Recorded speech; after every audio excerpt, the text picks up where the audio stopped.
মির্চি নিবেদন গল্প gold mine. গল্প গোল্ড মাইন। বইটির সত্য আনন্দ পাবলিশার্স প্রাইভেট লিমিটেড কর্তৃক সংরক্ষিত। এটা কিন্তু বাড়াবাড়ি হচ্ছে দাদু। জানো আমার কত দরকারি চিঠি আসার কথা। আমি জানতাম তুমি আজ আসবে। 5 টাকার কাজে 55 টাকা লাভ, বুঝেছ? হ্যাঁ, চোখে তো গেছে, কিন্তু প্রায় কাঁদিয়ে ছেড়েছে, বুঝলে? টাকাটার কথা ভাবো, অন্তত লাখ খানিক করে দেবে বলেছে, ক্যাশ। এই শালা দীপু, এই শালা চাঁদু, তোদের চালাকি আমি আজকে ছুটিয়ে দেব। এই, তুই রাজর্ষিকে আগে থেকে চিনিস নাকি? মির্চি গল্প গোল্ড মাইনে আপনাকে স্বাগত। মণিমাণিক্যে ভরা বাংলা সাহিত্যের কিছু কালোজয়ী উপন্যাস ও গল্প দিয়ে সাজানো আমাদের এই মির্চি গল্প গোল্ড মাইন। শুরু হচ্ছে কাছের মানুষ, 4র্থ পর্ব। মাধবপুরে নিজের বাড়িতে রাত্রের খাওয়া সেরে 2-4টে কাজ সারছিলেন শুভাশিসের বাবা শিবসুন্দর। গত সপ্তাহে জলপাইগুড়ি থেকে ছন্দার বাবার চিঠি এসেছে, মামুলি কুশল বিনিময়ের চিঠি। এখনো উত্তর দেওয়া হয়নি। উত্তরটা লিখলেন আগে। বহুদিন বেআইনের সঙ্গে সাক্ষাৎ হয় না, ভদ্রতা করে পুজোর সময় আসার জন্য আমন্ত্রণও জানালেন। লিখে মনে মনে একটু হাসিই পেল। পুজোর সময়ই আসতে লিখলেন কেন? রিটায়ার্ড মানুষের 12 মাসই তো পুজোর ছুটি। তবু কেটে আর ঠিক করলেন না লেখাটা। ডায়েরি লেখার একটা পুরনো অভ্যেস আছে শিবসুন্দরের, রোজ না হলেও প্রায়শই লেখেন। 3 দিন পর শিবসুন্দর আজ আবার ডায়েরি লিখলেন। তুফান গতকাল কলকাতা গিয়াছিল। শুভ নার্সিংহোম লইয়া অতিশয় ব্যস্ত। ছন্দার পূজা পাঠ বাড়িয়াছে, টোটো বন্ধুদের লইয়া পূজায় বা শীতে আসিবে বলিয়াছে। আজ এবং কাল বৃষ্টি হয় নাই, মনও ভালোই আছে। না, ভুল হলো। মনোর পালস বিট আর প্রেশার আজ নর্মাল। সুগার কাউন্ট দেখি নাই। কেউ কি আসছে? সিঁড়িতে পায়ের শব্দ পেয়ে সন্তর্পণে টেবিলের ড্রয়ারের একদম ভেতরে ডায়েরিটা ঢুকিয়ে দিলেন শিবসুন্দর। যদিও গোপনীয় কিছুই লেখা নেই। তারপর দরজার দিকে তাকিয়ে দেখলেন তুফান দরজায় দাঁড়িয়ে ঘাড় চুলকোচ্ছে। কিরে, কিছু বলবি? হ্যাঁ, একটা কথা ছিল। দাঁড়া, আসছি। মশারির মধ্যে মনোরমাকে ভালো করে দেখে নিয়ে ঘরের দরজাটা আলতোভাবে টেনে দিয়ে শিবসুন্দর বারান্দায় বেরোলেন। কি হয়েছে? একটা কথা ভাবছিলাম। বল না, বল। তোমাকে তো অনেক ঘোরাঘুরি করতে হয়। হ্যাঁ, সে তো হয়ই। না, ভাবছিলাম একটা মোপেড স্কুটার বা এরকম কোনো 2 হুইলার যদি কিনে নেওয়া যায়। কি হবে?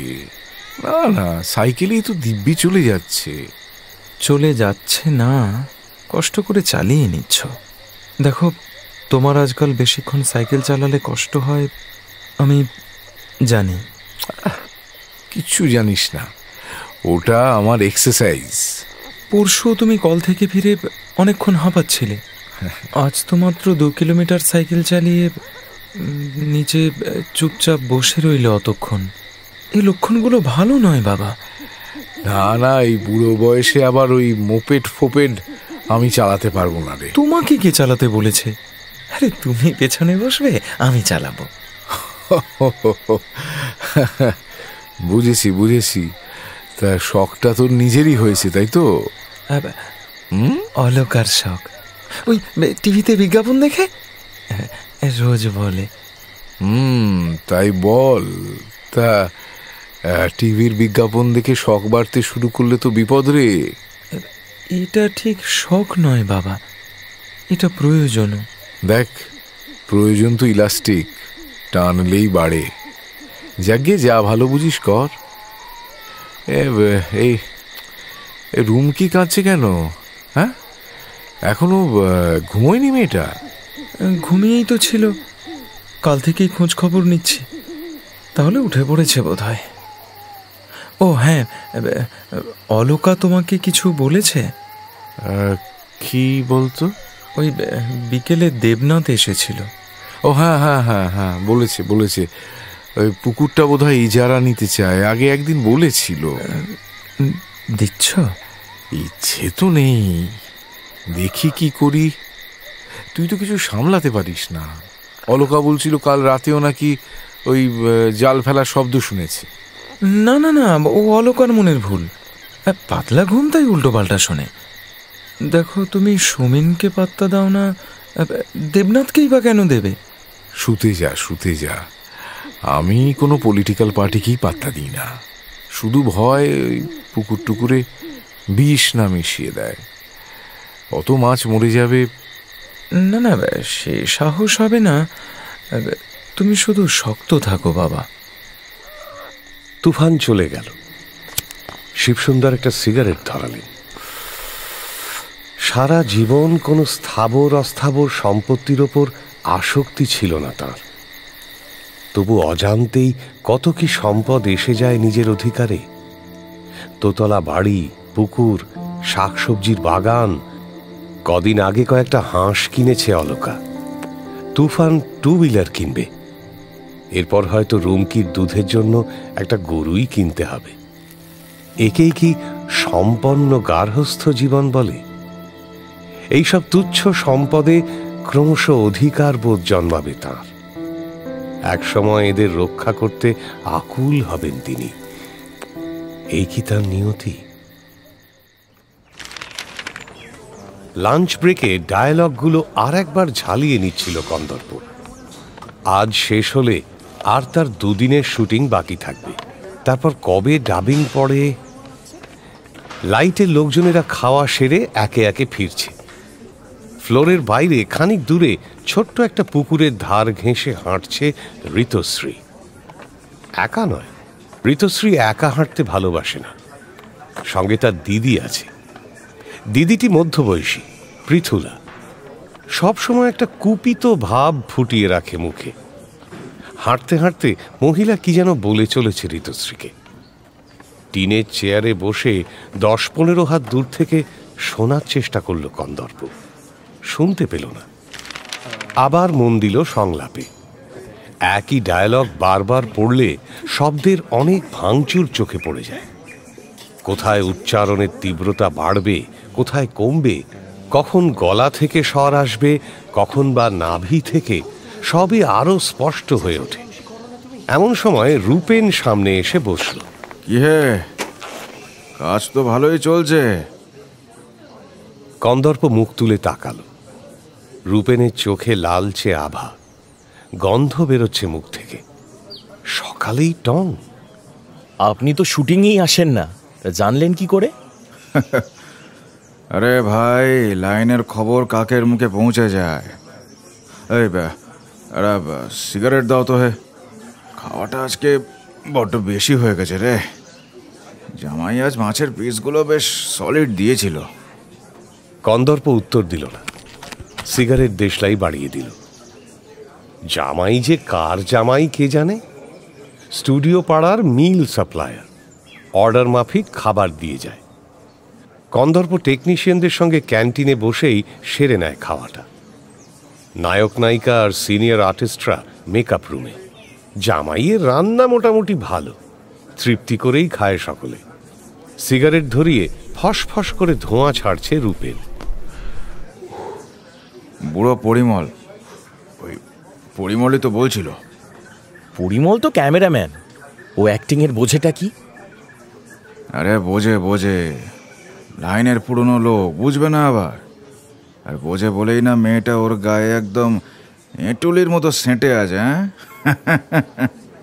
বছর 45-এর ফরাসি কাটের দাড়ি, গাঁট্টা গোঁট্টা পরিমল চিৎকার করে নির্দেশ দিচ্ছিল লাইটম্যানদের। পাশে মনিকা, সহনায়িকা, নতুন মেয়ে, নরেন হোড়ের আমদানি। অভিনয়ে তেমন দড় নয়, তবে নিষ্পাপ মুখটি নিয়ে চালিয়ে যাচ্ছে মোটামুটি। কথাবার্তায় একটু ছাম্মাক ছাল্লো ভাব আছে। কন্দর্পের ঠিক পছন্দ নয়। কন্দর্প হাসি হাসি মুখটা ধরে রাখার চেষ্টা করল। নতুন মেয়ে, ও তো একটু ক্যামেরা চাইবেই। শুধু কি অ্যাঙ্গেল? এতক্ষণ তো নরেনকে খুব জপাচ্ছিল। নরেন তোমার খুব প্রশংসা করছিল অশোকদার কাছে। নরেনদা নিজে থেকে প্রশংসা করলো? না, অশোকদাই জিজ্ঞেস করেছিল। কন্দর্পর মনটা ফুরফুরে হয়ে গেল, মাথার উপর শরতের আকাশটার মতোই। আকাশে যে এখন একটাও মেঘ নেই তা নয়, সে মেঘ কন্দর্পর মনেও আছে। অশোকদাকে কাজটা দিতে পারল না, চিন্তাটা এখনো খচখচ করে বুকে। অথচ অশোকদা তাকে কথা মতো রোলটা দিয়েছে, বড় রোল, নায়কের প্যারালাল প্রায়। আউটডোর ইনডোর মিলিয়ে 20-22 দিনের শুটিং। কন্দর্পর জীবনে এত বড় কাজ এই প্রথম। শুটিং শুরুর আগে অশোকের বাড়িতে গিয়ে গৃহযুদ্ধের কাহিনী সবটা জানিয়েছিল কন্দর্প। বলার সময় গলাটা একটু কেঁপেও ছিল তার। এই বুঝি অশোকদা তাকে হাঁকিয়ে দিল। কিন্তু শুনে অশোকদার ভুরুও কাঁপল না একটু। 2-1 সেকেন্ড অন্যমনস্ক হয়ে গিয়েছিল শুধু। তারপর অবিকৃত মুখে বলেছিল, হ্যাঁ ঠিক আছে, দেখো বাড়ি তো আর পালাচ্ছে না, তাই না?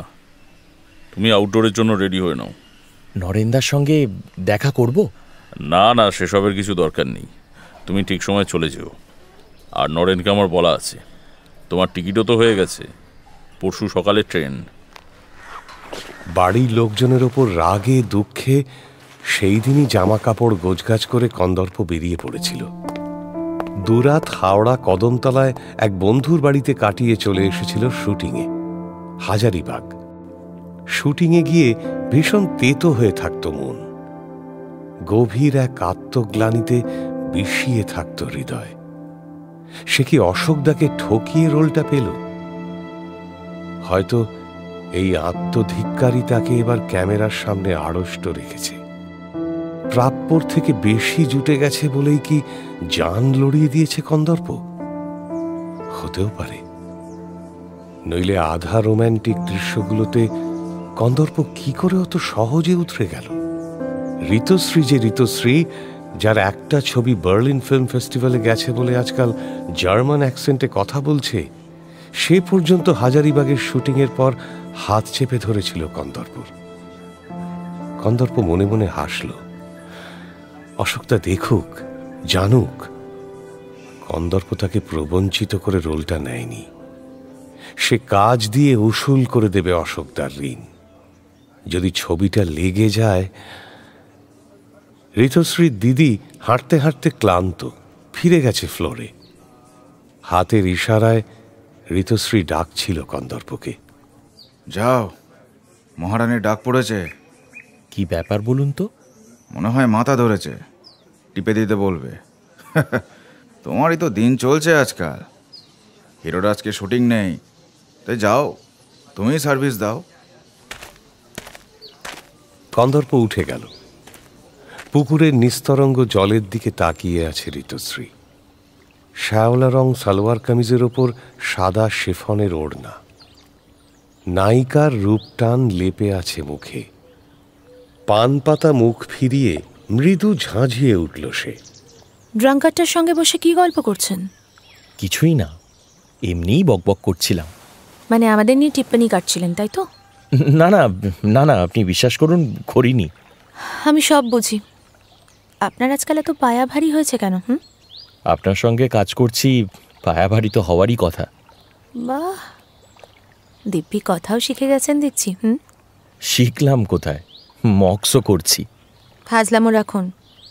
সবসময় অত একা একা বসে থাকেন কেন? কোথায় একা থাকি? এই মাত্র ক্যান্টিনে সবার সঙ্গে লাঞ্চ করে এলাম, হই হল্লাই করছিলাম। তা আমার সঙ্গেও তো কথা বলতে পারেন, নাকি কথা বললে আমি কামড়ে দেব? আপনার দাঁতে জোর আছে আমি জানি। শুধু দাঁতে নয়, হাতেও জোর আছে। মুড অফ হয়ে যাচ্ছে, একটা গান শোনান তো। গান? এখন? এখানে কেন? পরিবেশটা খারাপ? সবুজ আছে, পুকুর আছে। তা বলে এই ভর দুপুরে ভিড়ের মধ্যে?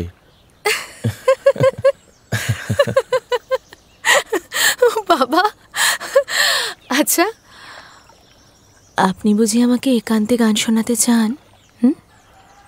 আপনাকে দেখে যতটা বোকা লাগে ততটা বোকা কিন্তু আপনি নন। আপনার গানের গলাটা কিন্তু সত্যি ভারী চমৎকার। রেগুলার রেওয়াজ করেন বুঝি? এখন অল্প স্বল্প বাজাই, সে তার। তাই? আপনার গুরুকে? মণিলাল নাগের কাছে শিখেছি এক সময়, এখন নিজেই পেডিং পেডিং করি আর কি। বাবা, আপনার তো অনেক গুণ। সরজিৎ লাহিড়ী নেক্সট বই শুরু করছেন পুজোর পর। আমার সঙ্গে কাস্টিং নিয়ে কথা হচ্ছিল, একটা রোলে আপনার নাম আমি রেফার করেছি। ছোট্ট কিন্তু বেশ ভাইটাল রোল, করবেন তো? এ তো আমার সৌভাগ্য, আপনি আমার কথা মনে রেখেছেন। কো আর্টিস্ট হিসেবে এটা তো আমার ডিউটি। আগে আপনার কাজ আমার ভালো লাগতো না, তাই কাউকে বলিনি। এখন আপনি বেটার করছেন, you need some break. Madam আসুন, লাইট রেডি হয়ে গেছে, ফ্লোরও রেডি। চলো যাচ্ছি। এই যে শুনুন, রোলের কথাটা কিন্তু আবার চারিদিকে বলে বেড়াবেন না, কেমন? না না, আমি কেন বলতে যাব? রূপেন বাবুটাবু যেন কেউ জানতে না পারেন, কেমন? লোকে তো কোনো কিছুই ভালো মনে নেয় না Kandarpa, and I hate it. নিজের মেকআপ রুমে ঢুকে গেছে ঋতুশ্রী। হাজার হাজার কিলোওয়াট আলোর মাঝখানে দাঁড়িয়ে আছে কন্দর্প। হালকা মেকআপ ঘাম হয়ে ঝরে পড়ছে। তোয়ালে রুমাল বের করে আলগাভাবে মুখে থুপে নিল কন্দর্প। সুদিন কি এসে গেল?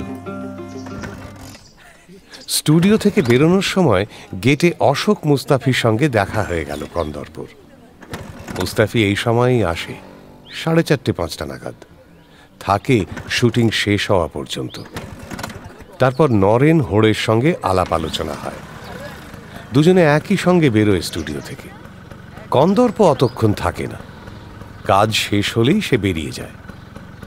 মুস্তাফিও তাকে আটকায় না কোনোদিন।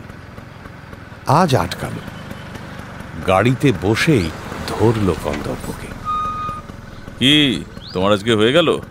হ্যাঁ দাদা। কাজ আর কতক্ষণ চলবে? হাফ শিফট তো বটেই। ঋতুশ্রী মনিকার 2টো সিন বাকি। ঋতুশ্রীর বোধ হয় একটা সোলো কাজও আছে। তুমি এখন চললে কোথায়? বাড়ি? না না, একটু রাসবিহারীর আড্ডায় যাব ভাবছি। রোজই তো সন্ধে হয়ে যায়, আজকে একটু তাড়াতাড়ি ছুটি পেলাম তাই। তার উপর পকেটে তো আজ গরম। আজ পেমেন্ট পেয়েছো তো? হ্যাঁ দাদা, 4000। আর শোনো, এক্ষুনি ঠেকে যাওয়ার দরকার নেই। আর অত ঠেকে ঠেকে যাওয়ার কি আছে? ভেতরে এসো, কথা আছে। জরুরি কিছু? তুমি নরেনের অফিসে বসো, আমি একটু ফ্লোরটা ঘুরে আসি। স্কুটারটা ঘোরাতেই হলো কন্দর্পকে। বিকেল থাকতে থাকতে কাটতে পারলে ভালো হতো আজ। ভবানীপুর থেকে তিতিরের জন্য একটা কোয়ার্টজ ঘড়ি কেনার ইচ্ছে ছিল। গোলমালে মাঝখান থেকে তিতিরটা বঞ্চিত হয়েছে। এ কাজটা থেকে সর্বসাকুল্যে 1015 পাওয়ার কথা, এরই মধ্যে 2 ক্ষেপে 9 পেয়ে গেল। এখনো ঘড়িটা না কেনাটা অন্যায় হয়ে যাবে। মুস্তাফি মিনিট 10-এর মধ্যেই এসে গেছে। শুটিং নিয়ে 2-একটা মন্তব্য করেই কাজের কথা এলো। আর শোনো, যার জন্য তোমাকে আটকালাম, আমি পরশু দিল্লি যাচ্ছি। ওই সিরিয়ালটার জন্য? হ্যাঁ, সিরিয়ালের খোঁজ তো নেবই। কবে নাগাদ শুরু হতে পারে কাজটা? সেটা বলা কঠিন। আদৌ হবে কিনা তাও সন্দেহ আছে। কেন? আরে দেখছো না চারিদিকে কি টামাটোলের বাজার। পুজোর পরেই তো ইলেকশন, এখন কি আর নতুন সিরিয়াল ছাড়বে? তাহলে আর দিল্লি যাচ্ছেন কেন? আরে অন্য কাজও আছে রেল মিনিস্ট্রিতে। আমার তো এক ধান্দায় পড়ে থাকলে চলে না। তবে হ্যাঁ, মান্ডি হাউসে আমি একবার ঢুঁ মারব।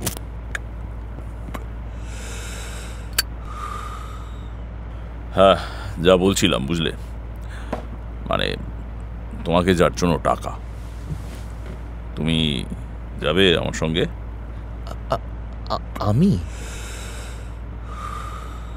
হ্যাঁ, আমি জানি পরশু তোমার শুটিং আছে।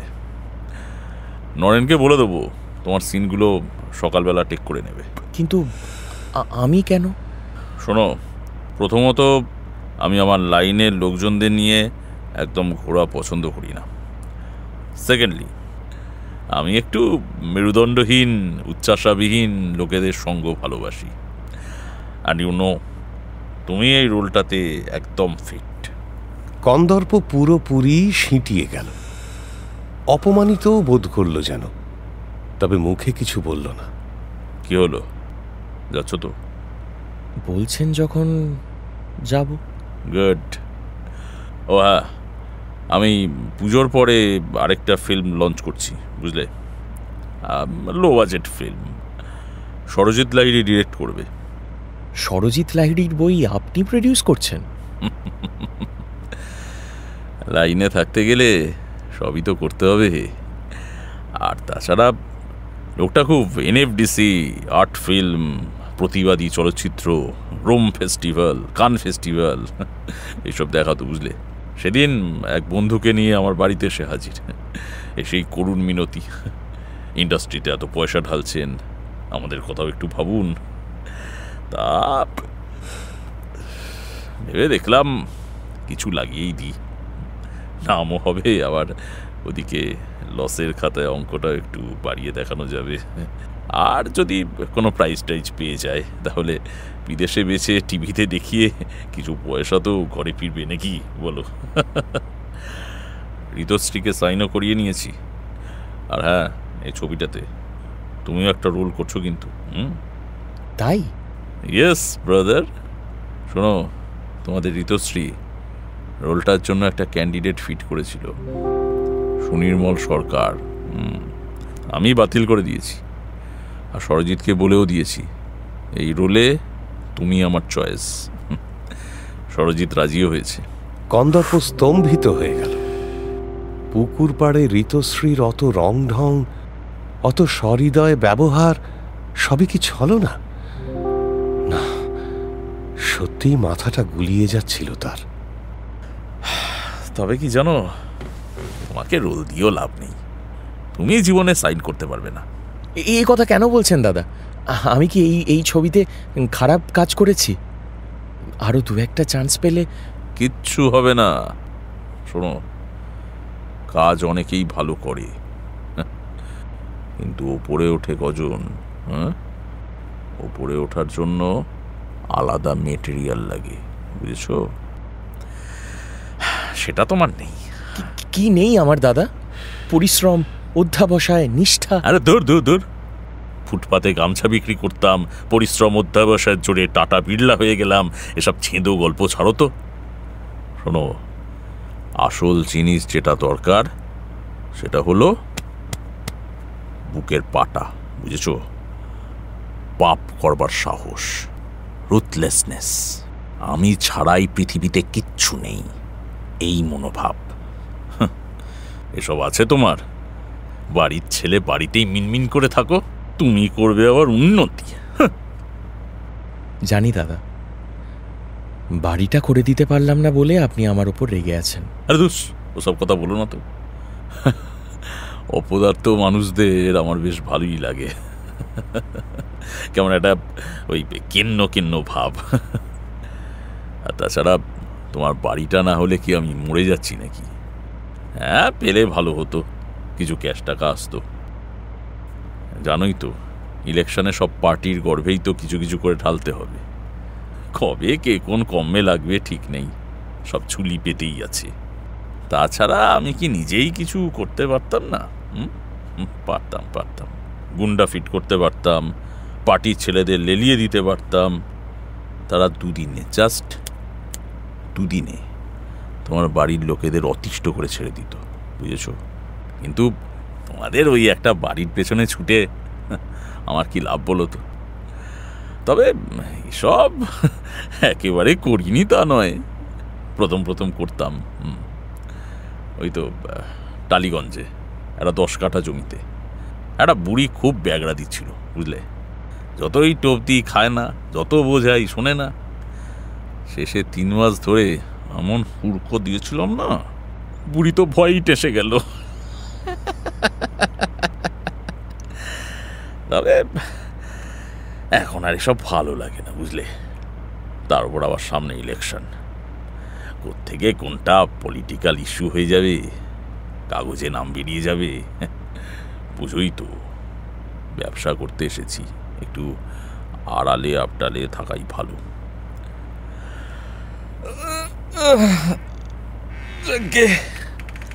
কি আর করা, তোমার মতো একটা রং হর্সকে ব্যাক করেছি।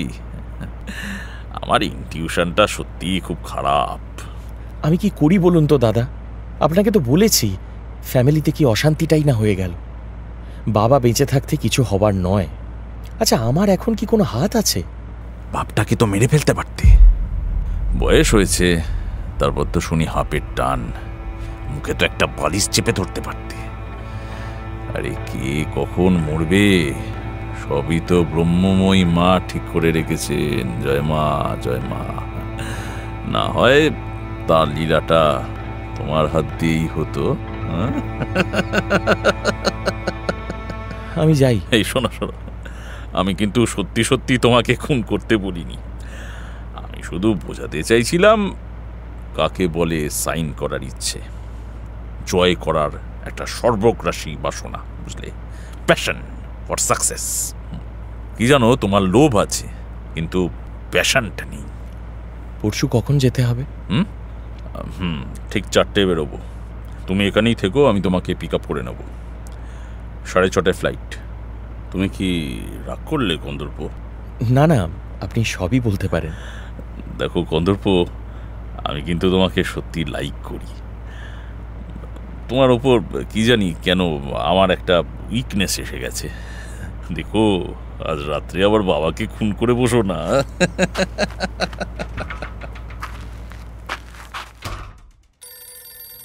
ঘরের মধ্যে শুয়েছিল ইন্দ্রাণী। ঘুম আসছিল না। এমন সময় বাইরে থেকে রুনার গলার আওয়াজ পাওয়া গেল। ঘুম ভাঙা চোখে রুনা ছুটে এসেছে কেন? 1 সেকেন্ডের লক্ষ্য ভগ্নাংশে কথাগুলো ভেবে নিল ইন্দ্রাণী। সঙ্গে সঙ্গে একটা উদ্বেগও ফুটে উঠেছে গলায়। অজান্তেই। কার ফোন? তোমার মায়ের। তোমার বাবাকে নাকি পাওয়া যাচ্ছে না। মানে সে কি হয়েছে? উদ্ভ্রান্তের মতো দৌড়েছে ইন্দ্রাণী। সিঁড়িতে উঠতে গিয়ে পায়ে পায়ে জড়িয়ে যাচ্ছিল শাড়ি। রেলিং ধরে পড়ে যাওয়াটা আটকালো। অসাড় হাতে রিসিভার তুলল। হ্যালো, কি হয়েছে? তোর বাবা সেই সকাল 7টায় বেরিয়েছে, এখনো বেরেনি। কি বলছো?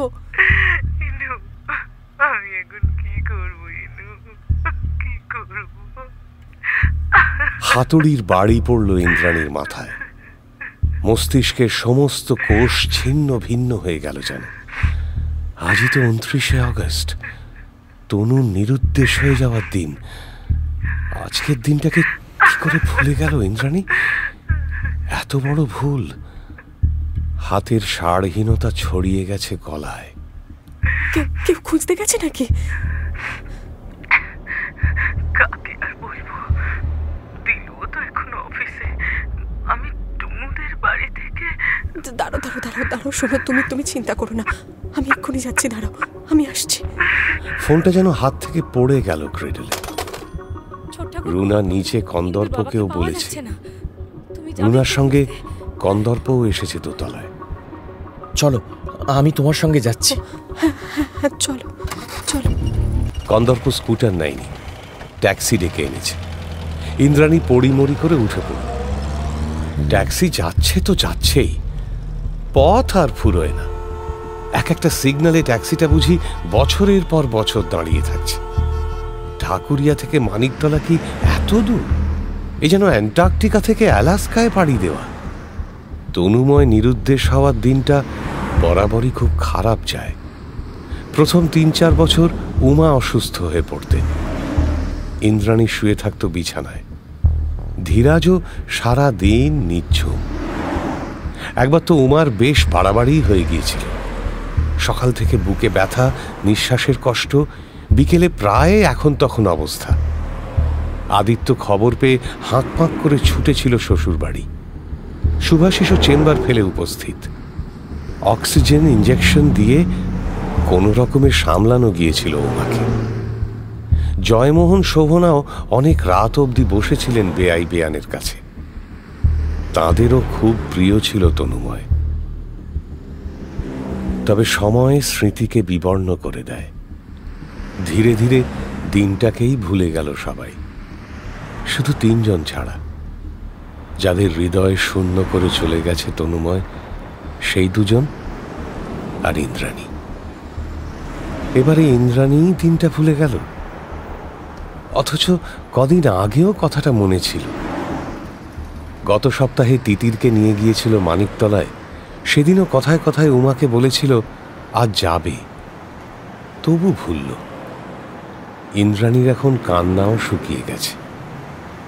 তার এক অপরাধে চলে গেল তনু, আর আজ আর এক ভুলে কি বাবাকে হারাবে? উমাকে ঘিরে বসে আছে পাড়ার মহিলারা। এ পাড়া এখনো সম্পূর্ণ আধুনিক হয়নি। পাড়া প্রতিবেশীরা পরস্পরের খবর রাখে। উমা মাথায় হাত দিয়ে বসে আছেন। তার সামনে 2 যুবক অবনত মস্তকে দাঁড়িয়ে। ছেলে দুটো গোটা তল্লাট খুঁজে এসেছে। ধীরাজ কোথাও নেই। ইন্দ্রাণী বসল না, কন্দর্পই বসতে দিল না তাকে। ধীরাজের কয়েকটা ছবি নিয়ে দুজনে ছুটল থানায়। নামধাম লিখিয়ে ডায়েরি করল। খুব একটা আশার বাণী শুনল না, শুধু ঘন্টা কয়েক পরে আরেকবার খবর নিয়ে যেতে বলল তাদের। তারপর হাসপাতালে খবর নিতে গেল। শ্যামবাজারের আরজিকর হাসপাতালে সন্ধান না পেয়ে শেয়ালদার নীলরতন হাসপাতালে গেল ইন্দ্রাণী আর কন্দর্প। সেখানেও আঁতিপাতি করে খুঁজল, নেই। শেয়ালদা স্টেশনের পাশ দিয়ে হাঁটছিল দুজনে, ক্লান্ত পায়ে। অফিস ছুটির ভিড়ে রাস্তায় গাদাগাদি অবস্থা। মানুষ ঠেলে এগোতে গিয়ে আরো দ্রুত শ্রান্ত হচ্ছিল ইন্দ্রাণী। আর কোথায় যেতে পারেন বলো তো? ধর্মসভা হরিসভায় যান না তো? তাহলে এই পার্কগুলো একবার ঘুরে দেখা যায়। আরে তা কি করে হয়? বাবা তো কখনো কোথাও, আর অভ্যাস বলতে তো ওই একটাই, নেট উদ্দেশ্যের খবর পড়া আর নেট উদ্দেশ্যের ছবি দেখা। বলছি লালবাজারের ক্রাইম ব্রাঞ্চে তোমার কি একজন বন্ধু আছে না? সে কিছু করতে পারবে? ওর অবশ্য অনেক হোল্ড আছে। আচ্ছা, মেসোমশাইয়ের খুব নিরুদ্দেশ ছবি দেখার অভ্যেস বলছিলে না? হ্যাঁ হ্যাঁ হ্যাঁ, ওই একটাই তো নেশা, যেন ওর জন্যই বাবার বেঁচে থাকা। কিন্তু কিন্তু তুমি এ কথা জিজ্ঞাসা করছো কেন? 1 সেকেন্ড দাঁড়াও এখানে, আমি আসছি। আরে আরে আরে কোথায়? বলেই হাত ছাড়িয়ে কন্দর্প ছুটেছে স্টেশন চত্বরের দিকে। কয়েক মিনিটের মধ্যেই প্রায় উড়তে উড়তে ফিরল। ধীরাজকে পাওয়া গেছে। জিআরপি অফিসে বসে আছেন ধীরাজ। বাবা, এই যে ইন্দু। ইন্দ্রাণীকে দেখে ধীরাজ শিশুর মতো কেঁদে উঠল। ইন্দু রে, দেখ না, আমি তনুর খোঁজ করতে এসেছিলাম, আর এরা আমায় আটকে রেখে দিয়েছে। রেল পুলিশের লোকজনের কথা থেকে জানা গেল ঘটনাটা। কেসটা কি হয়েছে বলছি ম্যাডাম। রেলের বিভিন্ন স্টেশনে যেসব অজ্ঞাত পরিচয় লাশ পড়ে থাকে, অথবা ধরুন যারা ট্রেনে কাটা পড়ে, তাদের অনেকেরই ছবি টাঙানো থাকে স্টেশনে। সেই সব ছবিগুলোর সামনেই ঘুরছিলেন উনি, হঠাৎ মাথা ঘুরে পড়ে যান। ভাগ্যক্রমে বিশেষ চোট লাগেনি। আমাদের এই রেল পুলিশের লোকেরাই তাকে ধরাধরি করে তুলে নিয়ে আসে। জ্ঞান ফেরার পর আপনার বাবা শুধু নাম বলতে পেরেছে, কিন্তু ঠিকানাটা একবার এক রকম বলে যাচ্ছেন। আমরা সাহস করে ওনাকে তাই ছাড়তে পারিনি। মেসেজ পাঠানো হয়েছিল লালবাজারে, দেখুন সাবধানে নিয়ে যাবেন। ইন্দ্রাণী প্রকাশ্যেই কেঁদে ফেলল, কিছুটা আনন্দে, কিছুটা এক গোপন অনুশোচনায়। তনুকে কি তুমি বাকি জীবনটা এভাবেই খুঁজে যাবে বাবা? চলো বাবা। মাথাটা ছিঁড়ে পড়ছিল ইন্দ্রাণীর। রাত এখন গভীর। একটু আগে শেষ ট্রেনটাও চলে গেল। অনেক রাত অবধি এ ঘর সরগরম ছিল আজ। আদিত্য, সুদীপ, রুনা, কন্দর্প, বাপ্পা কে ছিল না? তারাও এখন যে যার বিছানায়। সুদীপদের ঘর থেকে অন্যদিন বহুক্ষণ কথাবার্তার শব্দ শোনা যায়। আজ সে ঘর নিঃসাড়। পাশের ফ্ল্যাট বাড়িতে বোধহয় পার্টি হচ্ছিল। হঠাৎ ঝংকার বন্ধ হওয়ার পর সম্পূর্ণ শব্দহীন হয়ে গেছে চারদিক। একটা শব্দই শুধু শুনতে পাচ্ছে ইন্দ্রাণী, নিজের হৃৎপিণ্ডের শব্দ। শব্দটা প্রতি মুহূর্তে আরো উচ্চগ্রামে উঠে মস্তিষ্কে টঙ্কার হানছে। কেন আমি ভুলে গেলাম আজকের দিনটা? স্কুলের অশান্তিটার জন্য? মিথ্যা কথা। তারই মনের ভেতর থেকে অন্য একটা মন জোর করে ভুলিয়ে দিতে চাইছে তার পাপবোধটাকে। যে বল্লমের খোঁচায় সে প্রতিদিন রক্তাক্ত হয়, তার ফলাটাকে ভোঁতা করে দিতে চায় কোন শক্তি? পরপর ছবিগুলো দেখতে পাচ্ছে ইন্দ্রাণী। ঘর জুড়ে নিকষ অন্ধকার, তাই কি ছবিটা এত স্পষ্ট? তনুময়কে দেখে ইন্দ্রাণী বেরিয়ে আসছে শুভাশিসের ফ্ল্যাট থেকে। 2 বছরের বাপ্পাকে বুকের কাছে নিয়ে রাত জাগছে। এ কোন পরীক্ষায় পড়ল সে? যাকে সে পাগলের মতো চেয়েছিল তাকে পেল না, যাকে পেয়েছে তাকে সে এতটুকু চায় না। প্রার্থিত পুরুষ আবার ফিরে এসেছে, এখন সে কি করে? পরদিন আবার গেল, তার পরের দিন আবার। কুটোর মতো ভেসে যাচ্ছে প্রতিরোধের বর্ম। শুভাশিস ইন্দ্রাণীকে ফেলে চলে গেছে। শুভাশিস ছন্দাকে বিয়ে করেছে। এরপর তো আর ইন্দ্রাণীর কামনা থাকার কথা নয়। তবু বাসনা জ্বলে উঠল দাউ দাউ করে। পাশের ঘরে শুয়ে আছে তনুময়।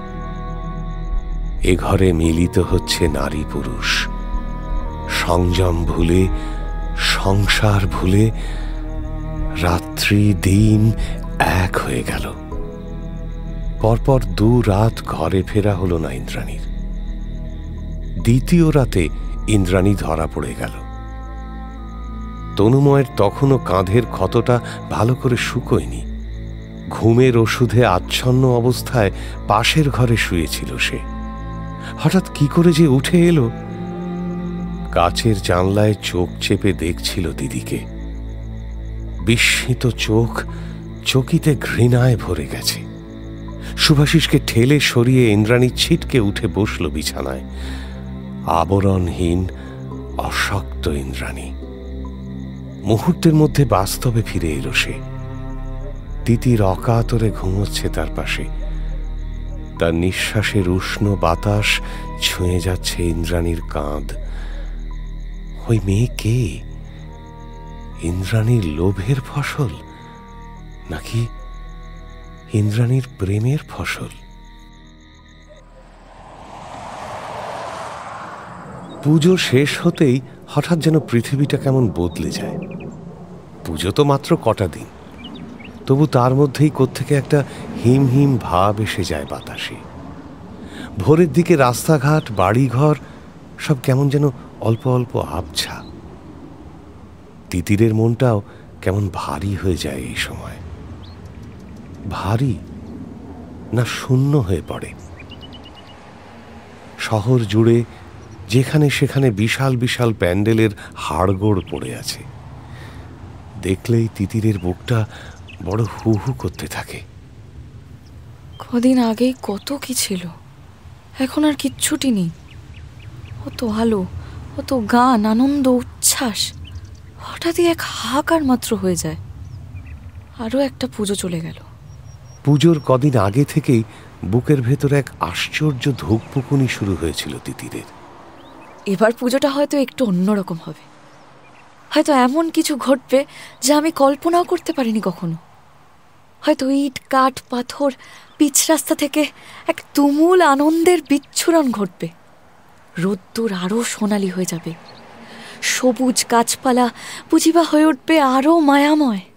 প্রতি বছরই তিতির ভাবে এরকম, কিন্তু বাস্তবে এসব কিছুই হয় না। রোদ্দুর বড় চড়া লাগে। মাইক আর ঢাকে তালা লেগে যায় কানে।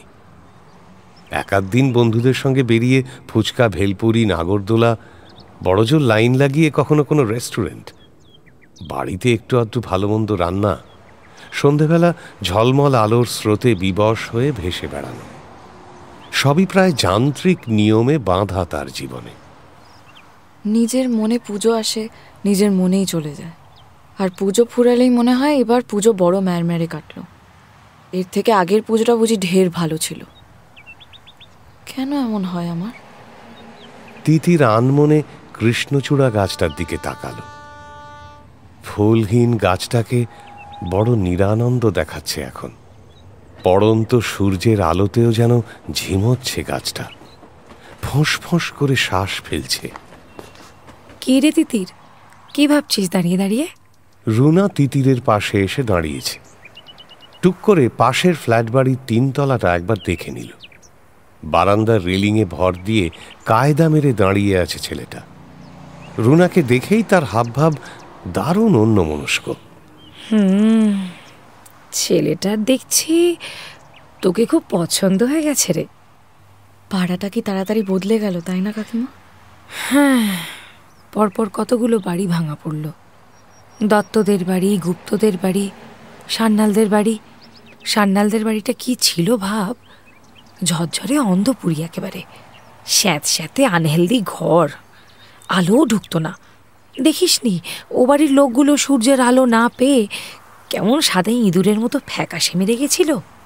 তাহলে তো আমাদের বাড়িতেও দাদু ছোটকার ফ্যাকাশে হয়ে যাওয়া উচিত। চাঁদু তো এমনিই ফ্যাকাশে। যা, ছোটকা ফর্সা, টকটকে ফর্সা। ওই হলো, পুরুষ মানুষ বেশি ফর্সা হলে ফ্যাকাশা ফ্যাকাশেই লাগে বাবা। দেখ দেখ ফ্ল্যাটগুলো কত সুন্দর হয়েছে, দেখ একবার কত রোদ বাতাস ঢুকছে। ঘরগুলো কিন্তু বড্ড ছোট হয়ে গেছে গো। তা বেশি বড় ঘর দিয়ে হবেটা কি শুনি? আগের মানুষদের সবেতে একটু বাড়াবাড়ি ছিল বাবা, যতটা দরকার ততটাই তো ভালো, নাকি? কি জানি বাবা, ছোট ঘরে থাকতে হবে ভাবলে আমার কেমন দম বন্ধ হয়ে আসে। বড় ঘরে কত আরাম করে থাকা যায়। রুনা আবার হাই তুলল, একটুখানি কটমট করে যেন দেখলো তিতিরকে। তারপর রাস্তায় চোখ রেখে নিঃশব্দে দাঁড়িয়ে রইল পাশে। তিতিরের আর বারান্দায় দাঁড়াতেও ভালো লাগছিল না। কাকিমা আবার এক্ষুনি কি কথা শুরু করে, তবে এই মুহূর্তে সরে যাওয়াটাও ভালো দেখায় না। আরও মিনিট 2-4 সিঁটিয়ে থেকে সন্তর্পণে সরে এলো তিতির।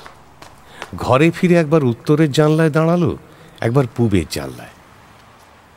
একটা গল্পের বই নিয়ে বিছানায় শুয়েও উঠে পড়ল। ভালো লাগছে না, বাড়িতেই থাকতে ইচ্ছে করছে না। দোতলাটা বড় বেশি নিস্তব্ধ এখন। ইন্দ্রাণী আদিত্য বাড়ি নেই, বাপ্পাও ঘুমোচ্ছে ভোঁস ভোঁস করে। প্রেস চললে নির্জনতারও একটা শব্দ থাকে, এখন তাও নেই। এই নিস্তব্ধতা অবশ্য থাকবে না বেশিক্ষণ, তিতির জানে। অ্যাটম উঠলেই গোটা দোতলা মুখর হয়ে যাবে, কিছুটা অ্যাটমের চিৎকারে, কিছুটা রুনার। তিতির নাইটি ছেড়ে রানী রঙের নতুন সালোয়ার কামিজটা পরে নিল। আয়নার সামনে দাঁড়িয়ে চুল উল্টে বেনি বাঁধল সযত্নে। ছোট্ট একটা লাল টিপ কপালে লাগালো। ড্রয়ার থেকে মায়ের লিপস্টিক বের করে আলতো বোলালো ঠোঁটে। সূর্য ঢাকুরিয়া ব্রিজের ওপারে নেমে গেছে। পশ্চিম আকাশে গোলাপি আভা, মাথার ওপর আকাশ প্রায় বর্ণহীন। কৃষ্ণপক্ষের দ্বিতীয়ার চাঁদ কানা ভাঙা থালার মতো ফুটে আছে আকাশে। তিতির হাঁটতে হাঁটতে হিয়ার বাড়ি গিয়ে পৌঁছল। হিয়ার ঠাকুমা দরজা খুলতেই ঢিপ করে তাঁকে একটা প্রণাম করল তিতির। কেমন আছো ঠাকুমা? আয় আয়, কতদিন পর দেখলাম তোকে। এদিকের রাস্তা তো একেবারে ভুলেই গেছি। না না, ভুলবো কেন? আসলে স্কুল আরম্ভ হতেই এমন পড়ার চাপ, হিয়ার সঙ্গেও স্কুলেই দেখা হয়ে যায়। ও বুঝেছি বুঝেছি, ওই বন্ধুই আসল, এই ঠাকুমাটা কেউ নয়, তাই তো? তিতির অপ্রস্তুত মুখে অবস্থাটা সামাল দিতে যাচ্ছিল, হঠাৎ ভেতর থেকে একটা সমবেত হাসির আওয়াজ শুনে থমকে গেল। আচ্ছা যা, এবারে ভেতরে যা, তোর বন্ধুর ঘরে আজ জোর আড্ডা বসেছে। হ্যাঁ যা না যা। তিতির হিয়ার ঘরে ঢুকে আমূল নাড়া খেয়ে গেল। টোটো বসে আছে হিয়ার খাটে, পাশে হিয়া, সঙ্গে আরো 3টে ছেলে মেয়ে, হিয়াদের ক্লাসেরই। তিতিরের মুখ চেনা। ওমা, তুই ভালোই হয়েছে এসেছিস, ভাবছিলাম আজকালের মধ্যেই তোর কাছে যাব। হ্যাঁ, আমি আসলে তিতির কিছু একটা বলতে চাইল, কিছুতেই শব্দ ফুটল না গলায়। তুই আমার উপর খুব রেগে আছিস না? বিশ্বাস কর, অষ্টমীর দিন আমি যেতাম, সে অনেক ব্যাপার, তোকে পরে বলবো। তিতিরের একটুও কৌতূহল হচ্ছিল না, শুধু শুনল কথাটা। আড়ষ্টভাবে একটা বেতের চেয়ারে বসল তিতির, জিভে তালু ভিজিয়ে আরো আড়ষ্টভাবে টোটোর দিকে তাকিয়ে হাসল একটু, অথবা হাসল না, অজান্তেই ফাঁক হয়ে গেছে ঠোঁট। টোটো হাসিটাকে আমলই দিল না, হিয়ার দিকে তাকিয়ে বলল, তাহলে কি ঠিক হলো? Program final? দেখ, অঞ্জনার পিউ যাবে কিনা জানি না, আমি যাচ্ছি, সৌমিকও যাচ্ছে। না না, আমরাও যাব। কে বিউ, তুই দুদিনের জন্য হলেও যেতে পারবি না?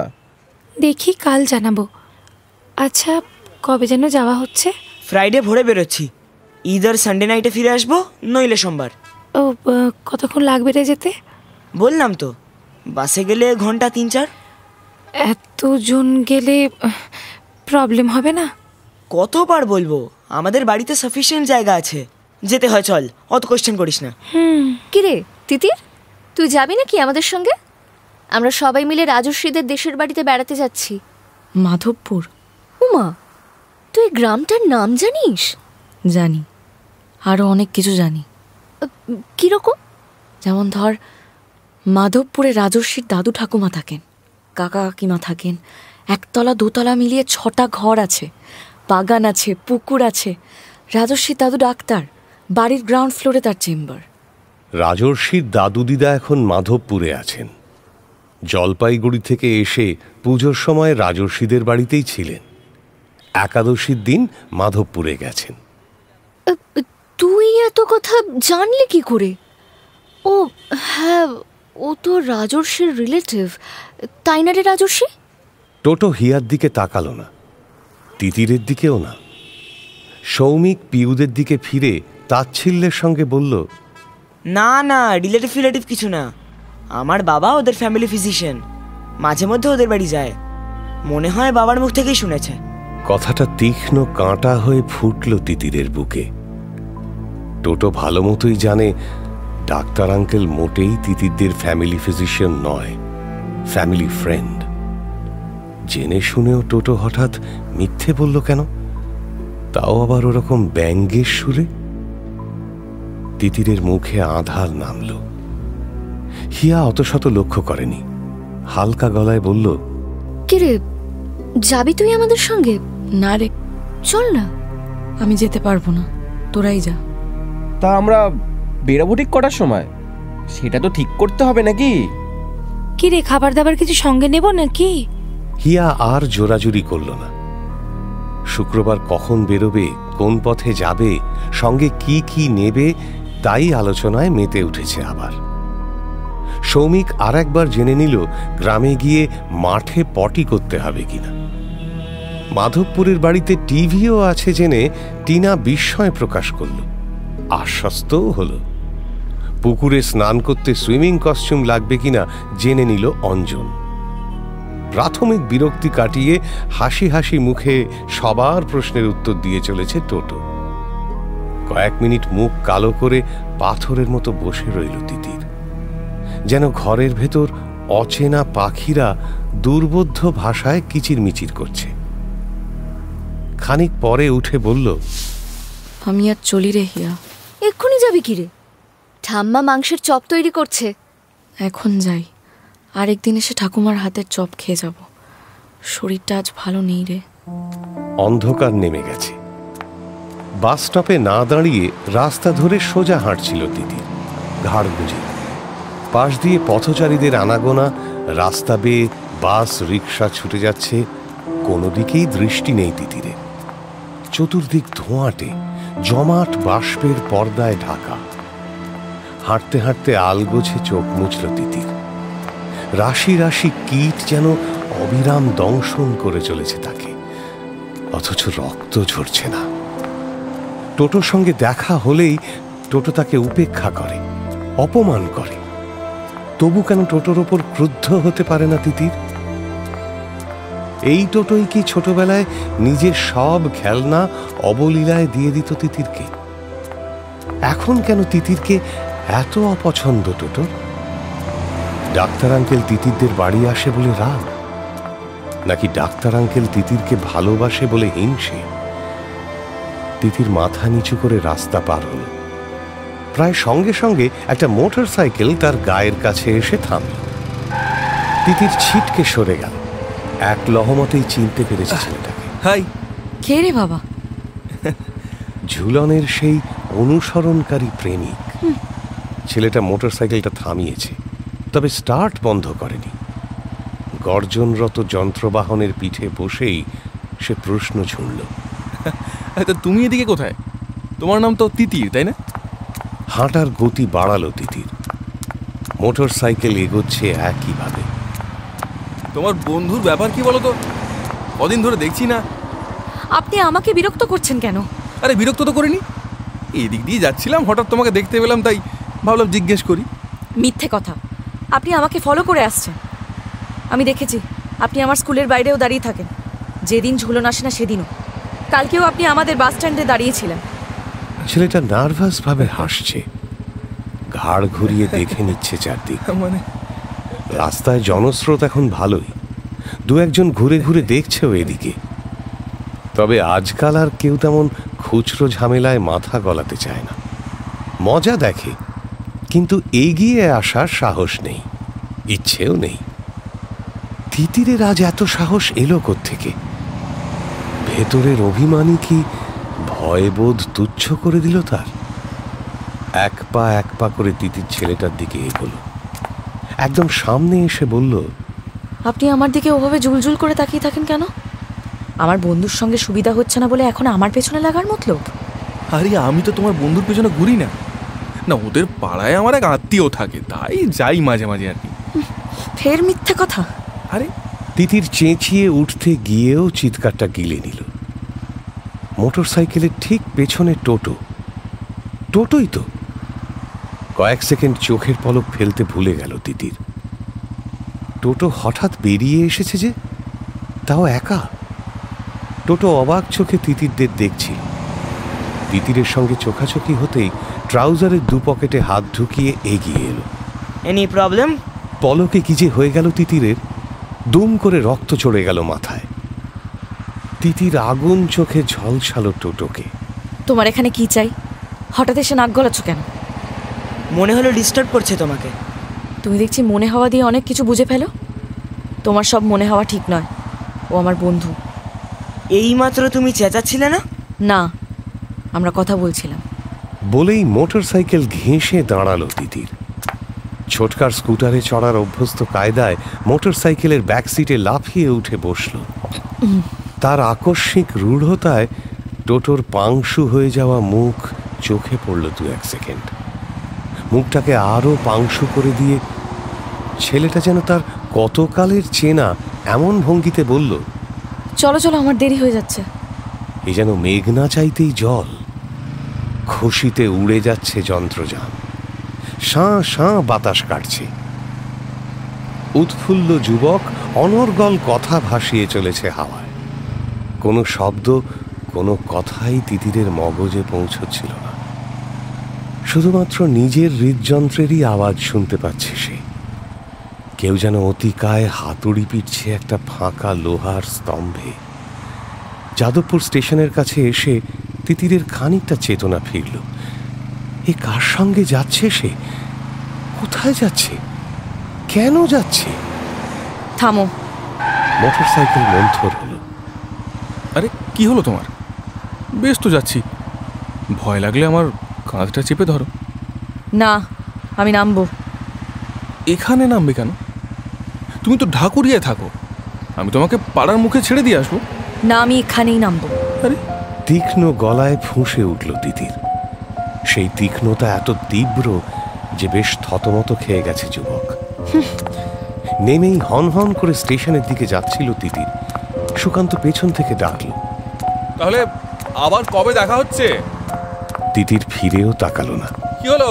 তাকালে দেখত সুকান্তর চোখের মনি জ্বলছে আর নিভছে। জোনাকির মতো। টোটোকে জব্দ করতেই কি সুকান্তর সঙ্গে সম্পর্কে জড়িয়ে পড়বে তিতির? যে টোটো ছোটবেলায় নিজের সব খেলনা তিতিরকে দিয়ে দিতে পারত, আজ তাকে সে এত অপছন্দ করে কেন? তিতিরের আসল পিতৃ পরিচয় জানে কারা? কন্দর্প, রুনা সবাই মিলে কি নিজেদের বাড়ি প্রমোটারের কাছে বিক্রি করে দিতে পারবে? মুখোশের আড়ালে কাছের মানুষের মুখগুলো কি ধরা পড়বে একে অপরের কাছে?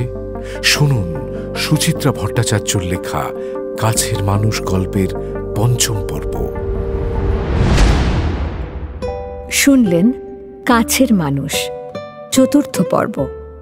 নাট্যরূপ প্রতীক মণ্ডল, গল্প পাঠে শেখর, ইন্দ্রাণী পিয়ালি পাঠক, শুভাশিস প্রসূন দাস, তিতির ডানা, কন্দর্প সায়ন ভট্টাচার্য, সুদীপ অত্রি, আদিত্য অর্ঘ্যমাল্য মাইতি, শিবশঙ্কর সৌভিক গুহ সরকার।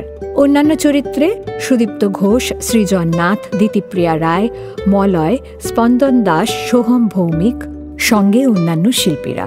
শব্দগ্রহণ, আবহ, ধ্বনি প্রক্ষেপণ, পর্ব পরিচালনা সত্যজিৎ সেন। শব্দ মিশ্রণ সব্যসাচী মুখার্জি। প্রচার অলঙ্করণ অভিব্রত সরকার। বিন্যাস চিন্ময় মণ্ডল। সামগ্রিক পরিচালনা শাওলি মজুমদার।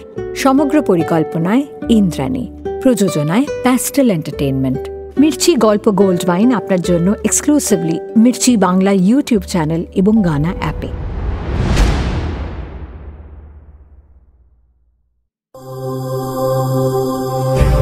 মির্চি নিবেদন গল্প গোল্ড মাইন।